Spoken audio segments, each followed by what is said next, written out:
사랑합니다. 성도 여러분, 5분 말씀 하루 묵상 최원우 목사입니다. 잠언 23장 10절 11절 말씀 읽어드리겠습니다.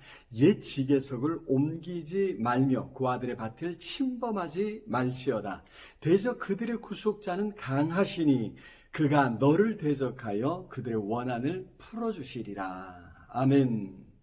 토지는 예로부터 인간이 살아가는 삶의 가장 기초적인 자산이었습니다. 그래서 어떤 이유로든지 토지를 잃게 되면 삶의 기초가 흔들리고 무너지는 것입니다. 필연적으로 누군가의 종으로 전락하게 되는 것이죠. 이스라엘은 하나님의 은혜로 가나안 땅을 차지한 후 지파별로 땅을 분배받았습니다. 그리고 이 토지의 경계를 나타내는 지게석을 세워놓았던 것으로 보입니다. 하나님께서 주신 토지의 소유를 어떤 이유로든 변경하지 못하게 막는 표시였습니다.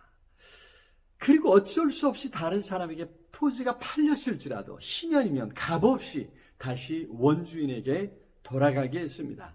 땅은 하나님께서 주신 것이기 때문이었지요. 그런데 탐심 때문에 인간은 때로는 해서는 안 될 일을 벌이기도 합니다.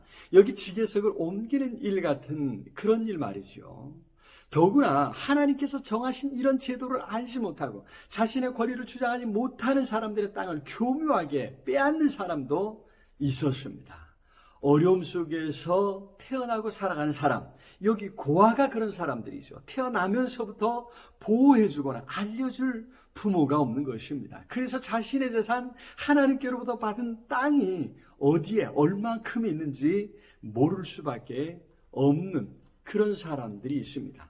탐욕에 찬 자들이 그들의 땅을 빼앗으려 달려들었던 것이죠. 꼭 고아들만 그렇겠습니까? 경제적인 약자들이 역사상 그 어느 곳에 늘 있어 왔습니다. 오늘날도 비정규직자들이 그렇습니다.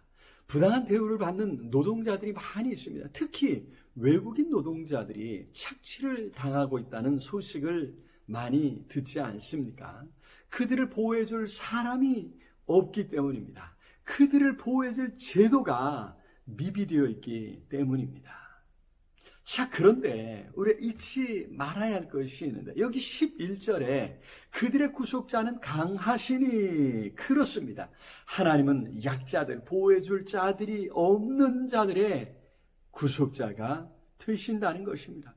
더구나 하나님은 그 세상 그 누구보다, 세상 그 무엇보다 크고 강하신 줄로 믿습니다. 그러니 하나님께서 반드시 그 약한 자들의 원한을 풀어주시리라는 것이지요.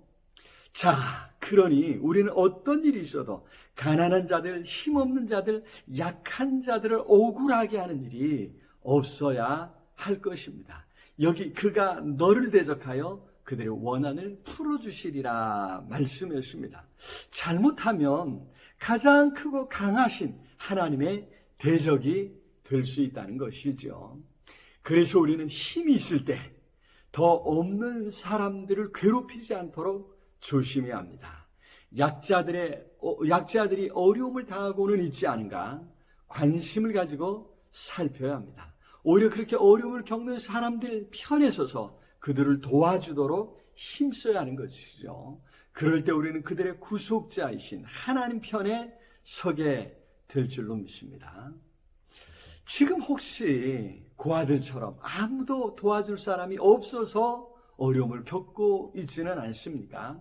하나님께서 구속자로 우리 곁에 계심을 잊지 마십시오. 하나님께 나아가고 하나님께 도움을 구하면 됩니다. 하나님께서 반드시 도와주시고 길을 열어주실 줄로 믿습니다.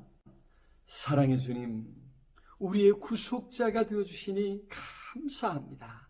우리가 여러 어려움 가운데 있을 때 건져 주시옵소서. 누군가 어려움을 당할 때 우리가 그들을 살펴주고 그들을 도와주고 그들을 붙잡아 주겠습니다. 성령 하나님, 우리에게 지혜와 능력을 허락해 주시옵소서. 예수 그리스도 이름으로 기도드리옵나이다.